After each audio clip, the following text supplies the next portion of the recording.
বাড়িতে চলছে বিয়ের অনুষ্ঠান, খেতে বসেছেন আমন্ত্রিত অতিথিরা। হঠাৎই অতিথিদের অভিযোগ তাদের গরুর মাংস কম দেয়া হয়েছে। অন্যদিকে কনেপক্ষ বলছে অতিথিরা টেবিলের নিচে মাংস লুকিয়ে রাখছে।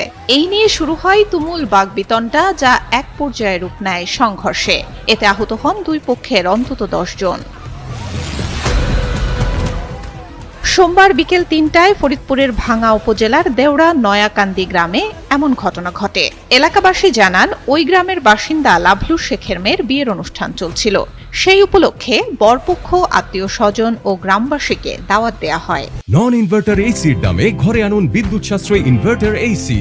এখন 1.5 ton my one inverter AC মাত্র 48,900 টাকা পাওয়া যাচ্ছে মিনিস্টার শোরুমে।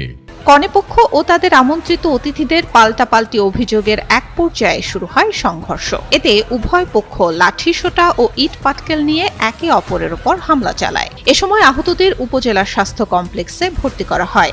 আনন্দ উৎসবের অনুষ্ঠানে এই ধরনের মাংস ভাগাভাগি নিয়ে, মাংস নিয়ে এই যে মারামারি ধরা হয়েছে, এইগুলো করার জন্য আমরা লজ্জিত এবং লোকজন সেগুলো আহত হয়েছে।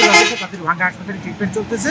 একটা বিয়ের অনুষ্ঠানে মানে মাংস দেওয়া নিয়ে হয়তো কোনো ব্যক্তি একটু মাংস কম পাইছে, আবার খাইতে বা দিতে পারে, এই নিয়ে তুখোড় গ্যান্দাম হয়েছে এবং বেশ কয়েকজন আহত হয়েছে।